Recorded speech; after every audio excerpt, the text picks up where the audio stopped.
pela Ohio State University, fez a sua residência em oncologia médica pela Universidade de Illinois, tem mestrado em ciência pela Universidade de Illinois e já trabalhou como oncologista, né, na oncologista clínica, no Provet, na Keile, no SCAN, no Etios e no VCA. E atualmente trabalha na MedVet Chicago como oncologista. Roberto, uma grande alegria estar recebendo você aqui, contribuindo com esse consenso que está sendo realizado pela Provet. Obrigado e, por favor, fique à vontade. Obrigada pela introdução, André. É um prazer. Obrigada pelo convite. Eu vou tentar aqui compartilhar minha tela. Perdão, eu não faço muitas apresentações via Zoom. Eu clico aqui, certo? Está todo mundo enxergando aí? Estamos vendo. Se puder só colocar naquele formato de apresentação. Isso. Perfeito, excelente. Ótimo. Desde já eu peço desculpas se houver algum erro de tradução ou de digitação, tá? Mas eu agradeço o convite, eu fiquei também muito... tive um déjà vu, né, porque terapias complementares, no caso o propanolol, foi minha tese de mestrado, então é algo que eu estudei durante 3 anos, e então, assim, é um prazer poder compartilhar um pouco do que eu aprendi com vocês. Então, eu vou fazer uma breve introdução, né, aos receptores adrenérgicos. Tem vários receptores diferentes, né, alfa 1, alfa 2, beta 1, 2, 3. A função desses receptores é mediar a resposta de estresse, né, que eles chamam de flight or fight, aqui nos Estados Unidos.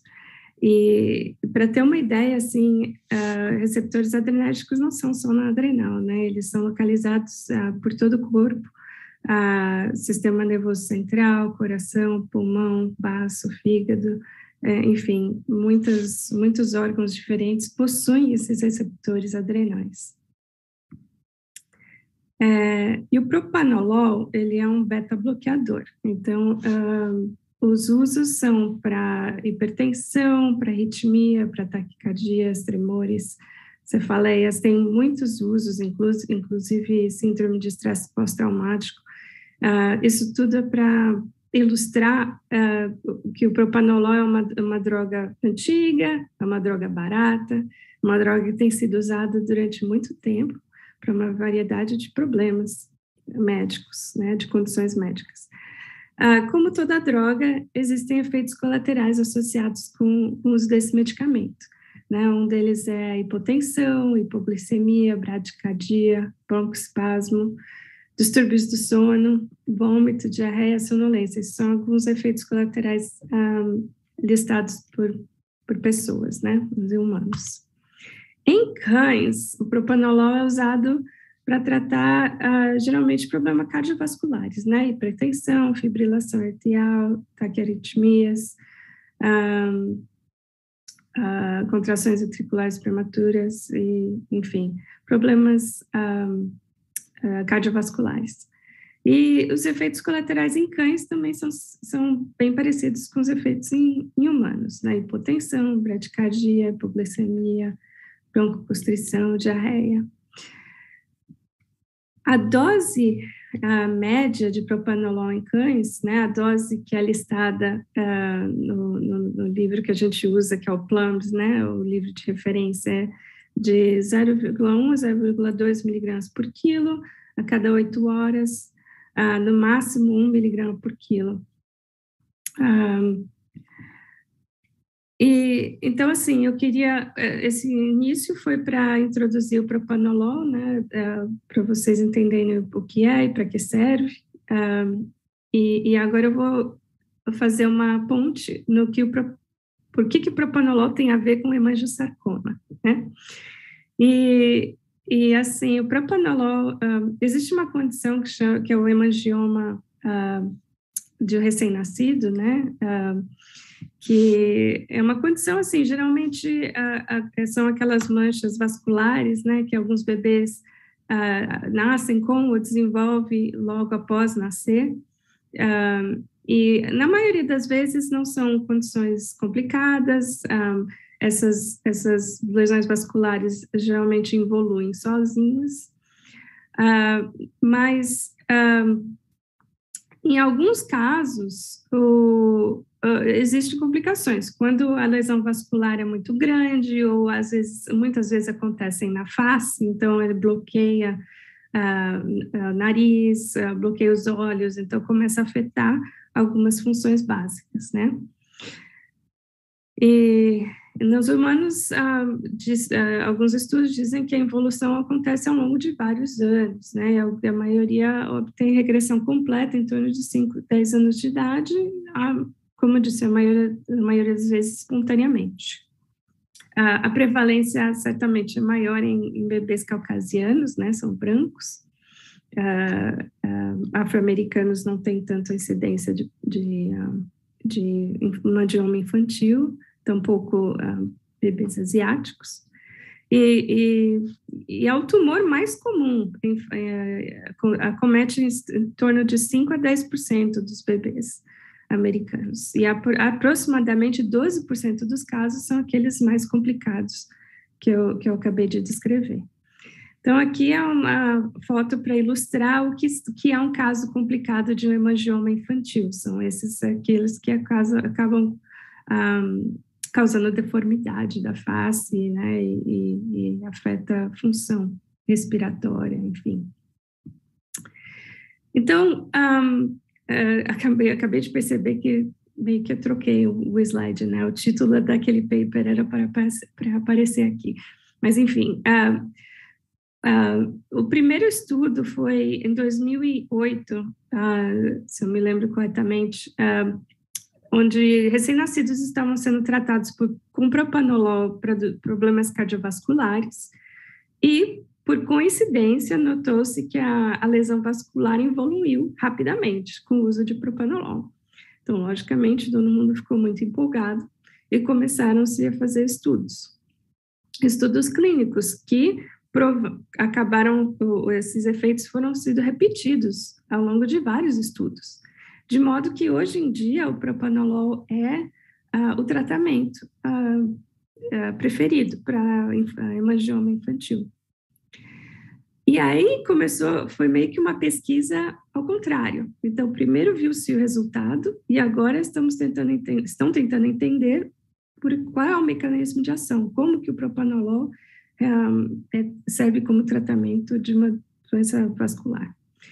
Então, in vitro, notou-se que o propanolol diminui a produção do fator de crescimento vascular endotelial, ele induz a apoptose nas células do hemangioma, diminui a produção eu vou falar em inglês, MMP9, matriz metaloproteinase, que é envolvida na migração das células, e então, por isso ele inibe a proliferação e a migração celular das células neoplásicas. E essa aqui são algumas fotos de um desses papers, né, onde notou-se evolução relativamente rápida, né, comparado com o que teria acontecido sem tratamento, e os resultados são muito bons do tratamento com propanolol nessas crianças acometidas por hemangioma. E aí, no meu mestrado, tinha que escolher um tema, né, e esse foi o tema escolhido. Será que, já que o propanolol funciona para o hemangioma humano, né, infantil, será que ele teria algum efeito no hemangioma canino, hemangiosarcoma canino? A gente sabe, no caso, que o hemangiosarcoma canino ele expressa esses receptores, né, o VEGF, o fator de crescimento fibroblástico, o hemangiosarcoma canino, ele produz essas citocinas e ele expressa também os receptores, então as citocinas são usadas de modo autócrino, né, o próprio tumor produz a citocina que se liga ao receptor do próprio tumor, né, autócrino, ou parácrino, né, aquela célula vai produzir a citocina para estimular o receptor da célula vizinha. Então, isso é sabido no hemangiosarcoma canino. Então, a hipótese era de que, será que as células do hemangiosarcoma canino possuem receptores beta-adrenérgicos também? Um dos resultados foi que sim, que as células do hemangiosarcoma canino expressam o receptor beta-adrenérgico, que foi demonstrado via imunohistoquímica, imunohistoquímica em tecido e imunohistoquímica dos pellets de célula, né? DNFIT são células de pesquisa de hemangiosarcoma que foram usadas na minha pesquisa. Então, assim, provamos que existe, e esse é outro método de provar que o receptor está presente via Western blot, né? Então, assim, não houve dúvidas que as células do hemangiosarcoma possuem receptor beta-adrenérgico. Mas e aí? Como a Karen falou, possuir o receptor não significa que a droga funciona, certo? Então, eu fui avaliar que efeitos teria o tratamento dessas células com essa droga. Então, esse slide aqui é mostrando o Scratch Assay, né, que é que a gente pega a placa com as células, né, a camada de células, faz um risco no meio, trata as células com a droga e observa para ver se as células se proliferam, né, de modo a fechar esse defeito que foi criado. E o que eu percebi é que 24 horas depois, né, das células serem tratadas, com concentrações em micromolares diferentes, houve sim uma inibição da proliferação celular e da migração celular também. Então, vocês podem ver que quanto maior a concentração, mais inibição acontece. E o mesmo foi demonstrado numa outra célula, né? FITS e DENT são duas células de hemangiosarcoma canino para pesquisa. Então, foi mais um modo de validar o efeito da droga. Então, e aí, o que a gente vai fazer com esses dados, né? No caso, a minha pesquisa terminou aí, in vitro, né? 100 micromolares é uma dose muito alta para ser obtida em vivo. Então, assim, até onde parou a minha pesquisa, eu não tinha como fazer uma correlação em vivo, mas porque não havia feito estudos clínicos, né?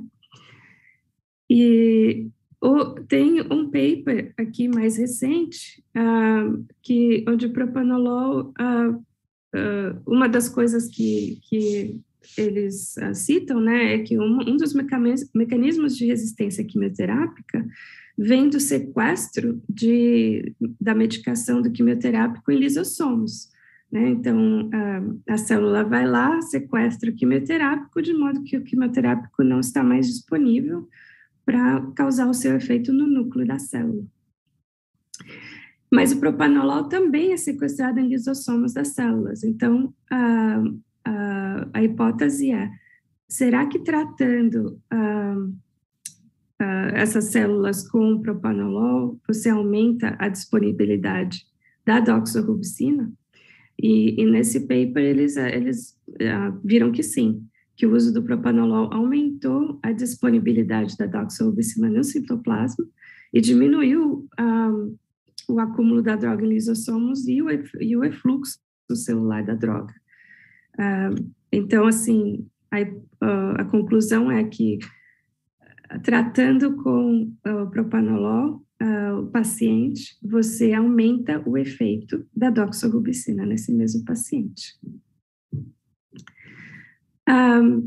O protocolo, esse paper, um dos autores é Erin Dickerson, que é uma pesquisadora da Universidade de Minnesota. E a Dickerson e eu estivemos em contato ao longo dos anos, né? E ela está fazendo um estudo clínico em cães. Ela está coletando dados em cães tratados com propanolol e doxorubicina. Então, ela foi gentil em compartilhar o protocolo que eles usam, e o protocolo é esse, né, que você começa com uma dose de 0,5 miligrama por quilo via oral a cada 8 horas. Depois de 3 dias, se não houver efeitos colaterais, geralmente hipotensão é preocupação, né, então recomenda-se que o clínico meça a pressão sanguínea antes de começar uma nova dose, né, escalar a dose. Então, se não houver efeitos colaterais, aumentar a dose para 0,8 miligramas por quilo. TID, depois de 3 dias aumenta de novo, depois de 3 dias aumenta de novo. E a dose máxima seria, no caso, 1,3 miligramas por quilo. Os efeitos colaterais mais observados no estudo dela foram fraqueza, ataxia, intolerância ao exercício e colapso. Inclusive, por efeitos simpatéticos, né, do propanolol, eles não recomendam que os cães façam muito exercício quando tratados com propanolol. E o propanolol, no protocolo dela, é usado concomitantemente à doxorubicina, né, a dose básica de doxorubicina, que é 30 miligramas por metro quadrado. Aqui, eu não sei se aí vocês usam uma dosagem diferente, mas aqui eles usam 1 miligrama por quilo para cães que têm menos de 15 quilos. Para quem tem mais de 15 quilos, daí a dose é 30 miligramas por metro quadrado, a dose máxima. E doxorubicina é administrada a cada 3 semanas por 5 doses. Eles recomendam avaliação cardíaca antes de começar esse tratamento, já que ambas medicações podem causar efeitos no coração, na função cardíaca. Mas aqui, uma das limitações que eu encontro na clínica aqui é que uma avaliação cardíaca aqui nos Estados Unidos custa, no mínimo, pelo menos na minha clínica, $800. Então, a gente tem que ser bem conservador em quem a gente recomenda fazer um eco. Né? E é isso sobre o propanolol, pessoal.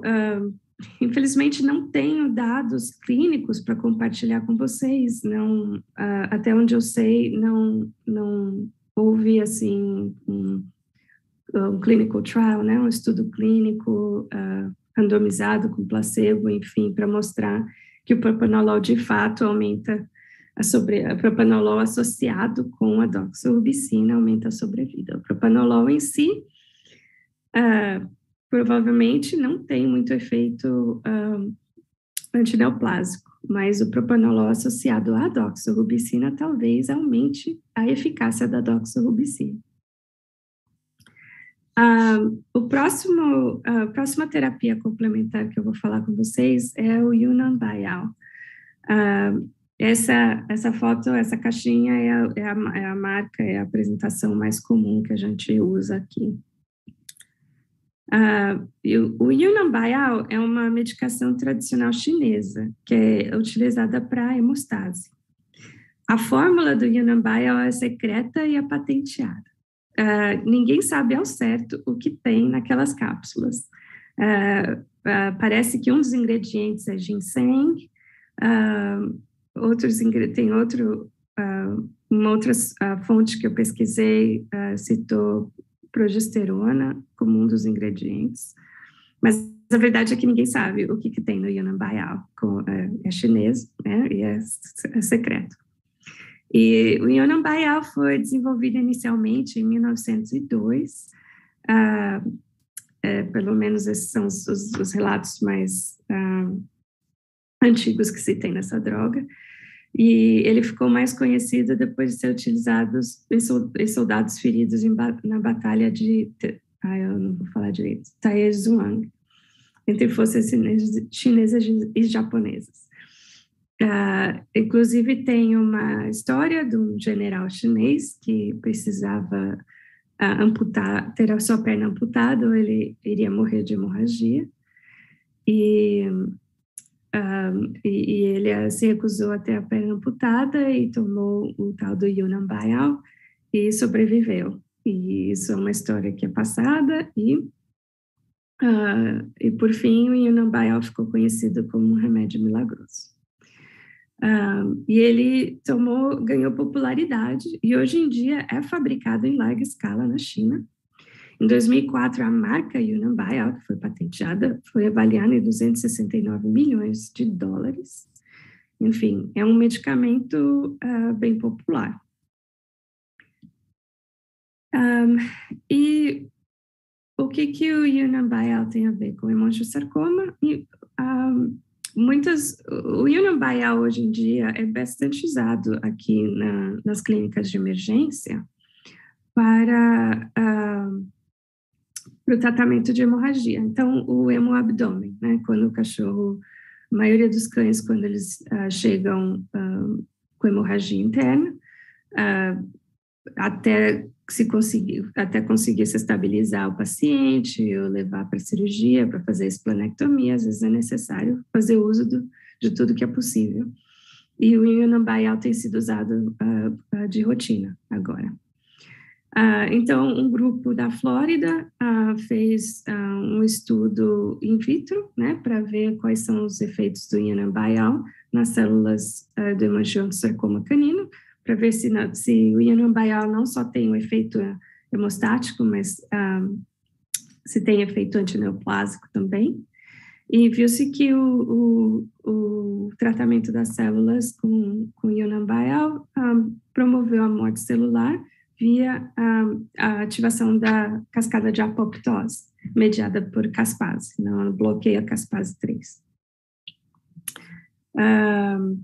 E mais recentemente, um outro grupo analisou o Yunnan Baiyao, o uso do Yunnan Baiyao e o ácido aminocaproico, que também é usado com propriedades hemostáticas, em cães com massas de átrio direito, né, e efusão pericárdia. E nesse estudo, o Yunnan Baiyao foi usado, o uso dele foi seguro, né, não houve grandes efeitos colaterais, mas não aumentou a sobrevida ou um dos fatores que eles estavam avaliando é se o Yunnan Baiyao ia aumentar o tempo entre ter que fazer pericardiocenteses, né, o tempo em que demoraria para ocorrer a hemorragia pericárdica. E nesses estudos, nesse estudo em particular, não houve benefício, né, nesse quesito. Esse outro paper analisou os efeitos do Yunnan Baiyao na coagulação, né, fizeram teste de coagulação, o TAG e o Buccal Mucosal Bleeding Time, né, para ver quanto tempo demora para parar o sangramento. E o que eles perceberam é que o Yunnan Baiyao não aumentou, não teve alteração. O uso do Yunnan Baiyao não alterou os parâmetros de de coagulação que eles avaliaram. Então, assim, se ele tem efeitos hemostáticos, isso não foi possível qualificar esses efeitos. E a dose do Unambial, por peso, a gente também é uma dose que ninguém sabe, né, ao certo, qual é a dose certa, porque não houve estudos clínicos, né, avaliando qual é a dose mais eficaz, mas mais ou menos o que a gente usa é para animais de 15 quilos ou menos, a gente usa uma cápsula CID, de 15 a 30 quilos, 2 cápsulas BID, e 30 quilos ou mais, 2 cápsulas TID. E ninguém pediu para eu falar sobre isso, mas eu pensei, se eu vou falar de terapias complementares, né, eu vou ter que falar sobre o Immunity, que também é outro hot topic aqui. Existe um cogumelo, que eles chamam aqui de turkey tail mushroom, né, ou o nome científico Coriolus versicolor. Um dos fatores ativos, considerado o fator ativo do cogumelo é um polissacaropeptídeo, né, o PSP, que é o considerado o efeito clínico, né, o efeito do cogumelo. E também, assim, foi baseado em um único estudo que veio toda o frenesi, né. Na Universidade de Pensilvânia, eles fizeram um estudo com 15 cães que tiveram esplenectomia e foram diagnosticados com hemangiosarcoma, e oferece para aqueles pacientes, aqueles clientes que não queriam fazer quimioterapia, foi oferecido o uso desse suplemento, né, que é considerado um suplemento nutracêutico. E testaram 3 doses diferentes do Unambial, 25, 50 e 100 miligramas por quilo por dia. E perceberam que no grupo que recebeu a máxima dose, claro, 100 miligramas por quilo por dia, houve um aumento da sobrevida nesse grupo de cães, né, 199 dias, que é considerado assim, né, se vocês lembrarem da palestra que a Karen acabou de dar, a sobrevida repetidamente mostrada nos papers, né, a sobrevida sem nenhuma terapia adjuvante é muito curta, geralmente é 1 mês ou menos. Então, 199 dias, né, mais de 6 meses com um suplemento, é uma coisa bem atrativa, né. E, por último, eu vou falar desse último paper que saiu agora, em setembro de 2022, então eu estava correndo para incluir ele aqui nessa palestra, que eles analisaram o uso do Immunity sozinho ou em combinação com doxorubicina para casos de hemangiosarcoma canino. E o que eles perceberam é que a sobrevida não foi melhor, né, nesse estudo, para aquele grupo que foi tratado só com o Coriolus, não teve aumento de sobrevida. E a adição do Immunity à doxorubicina também não aumentou a sobrevida comparado com a sobrevida só com a cirurgia.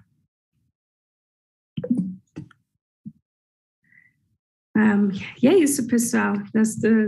Esse é o conhecimento que eu pude compartilhar com vocês a respeito dessas terapias complementares. Eu diria que a vantagem dessas terapias é que são baratas. Bom, o Immunity não é barato, viu? O Immunity, que também é claro, existem outras formas de outras marcas, né? Diferentemente do Unibio, que é patenteado,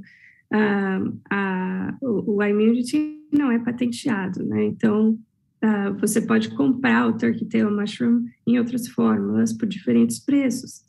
Mas aí vem a questão de será que vai ser efetivo? Né? Esses nutracêuticos, esses suplementos não são regulados aqui, né? Então, pode ser que não existe o princípio ativo, né? Ou que a qualidade do suplemento seja baixa. Então, a gente acaba escolhendo, quando eu recomendo o Immunity para os meus pacientes, eu recomendo que eles comprem a marca específica, a Immunity. E o preço, eles vendem online, o preço é $95 por um frasco com 60 cápsulas. Só que, se vocês perceberem, a dose é 100 miligramas por quilo. Então, um cachorro de 30 quilos, por exemplo, cada cápsula do Immunity tem 400 miligramas. Então, um cachorro de 30 quilos vai precisar de 9 a 10 cápsulas por dia. Logo, o frasco de $100 vai durar 6 dias. E aí vocês fazem as contas de quanto vai custar por mês para manter esse cão nesse suplemento, né? Sem contar que os outros tratamentos, né? Então, fica a dúvida, assim, vale a pena recomendar esses tratamentos? O propanolol, eu já tratei vários cães com propanolol e doxorubicina. A minha observação não foi necessariamente positiva em termos de aumento de sobrevida, com relação ao tratamento com a doxorubicina apenas, mas eu reconheço que precisamos de mais números, né? Precisamos de mais pacientes. E eu acho que quando eu atendo um paciente que acabou, um cliente com um paciente que acabou de ser diagnosticado com hemangiosarcoma, existe, assim, muitas emoções, né? Muita informação, ainda tem o perfil molecular também, que a gente fala, então, assim, acabo jogando muita coisa em cima do dono, e eu fico meio, assim, de insistir em adicionar tantas medicações ao mesmo tempo. Então, eu tenho uma tendência a começar com o que é provado que funciona, que é a doxorubicina, e aí, aos poucos, ir adicionando outras terapias complementares de acordo com a tolerância do paciente. E é isso, gente. Eu queria agradecer a Abrovete, ao Andrigo, a todos vocês pelo convite, e estou disponível para as perguntas. Eu já vi algumas perguntas no chat, mas não sei se eu posso responder agora ou se fica para depois. Isso, Roberta. Tem várias perguntas, mas vamos pelo menos responder uma delas, pode ser? Claro, claro. Depois as outras, se você tiver a oportunidade de responder na sequência aqui pela própria ferramenta. Tem um comentário da doutora Celina Morimoto falando que existe um estudo em humanos com angiosarcoma avançado que receberam propanolol mais vinblastina mais metotrexato. Eu vi esse estudo, sim, e que aumentou a sobrevida, teve um efeito positivo. Isso, e aí comenta que estão usando vinblastina com propanolol para hemangiosarcoma cardíaco em cães que recebem radioterapia, já que a doxo tem chance de acontecer a radiation recall, e a carbo tem risco de aumento de radiotoxicidade quando administrado no mesmo dia da radioterapia.